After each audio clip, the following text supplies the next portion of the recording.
Bundan oldingi videoni ko'rgan bo'lsangiz, demak bugun 3 ta savolga javob berib o'tamiz. Birinchi savol: firibgar fuqaro nomiga onlayn kredit olishi mumkinmi?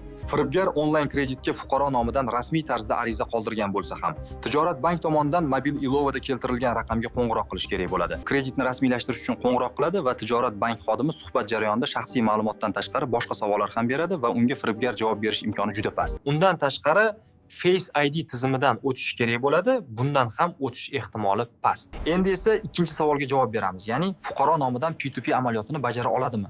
Endi e'tibor bering, firibgar fuqaroning shaxsiy ma'lumotini biladi degani bu uning qurilmasidagi mobil ilovalarga kira oladi degani emas. Sababi qurilmaga kirish uchun eng kamida fuqaro zararli formatdagi yuklab olgan bo'lishi kerak yoki masofadan boshqarishga ruxsat bergan bo'lishi kerak. Qo'shimchasiga ilovalarga kirish uchun belgilangan parol mavjud, uni ham bilish kerak. Agarda fuqaro ikki etapli verifikatsiyani yoqqan bo'lsa, demak firibgar yana bitta parolni bilish kerak bo'ladi. Davom qilamiz. Ushbu bosqichlardan ham o'tgan taqdirda firibgar P2P amaliyotini bajarish uchun fuqaroning mobil qurilmasiga keladigan SMS ni o'qishga ruxsati bo'lishi kerak. Endi tasavvur qiling, kecha kiberhujumda agarda barcha shu ma'lumotlar ham bo'lsa, fuqarolar barcha kodlarni o'zgartirib qo'yishsa, firibgarga ancha qiyin bo'ladi sizning qurilmangizga noqonuniy kirish uchun. Yana bir marotaba takrorlaymiz, hakerlar tomonidan nima ma'lumotlar darknetda sizdirilgani haqida rasmiy ma'lumot bo'lmaganligi uchun bu bizning taxminlarimiz.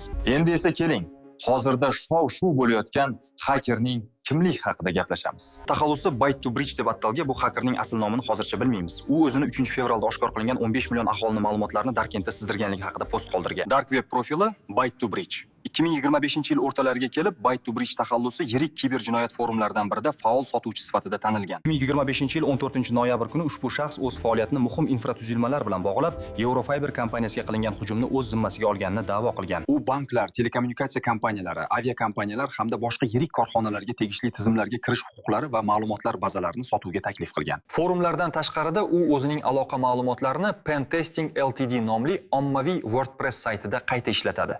Agarda sizga bu haker haqida ma'lumot qiziq bo'lsa, unda like, komment va obuna bo'lib qo'ying.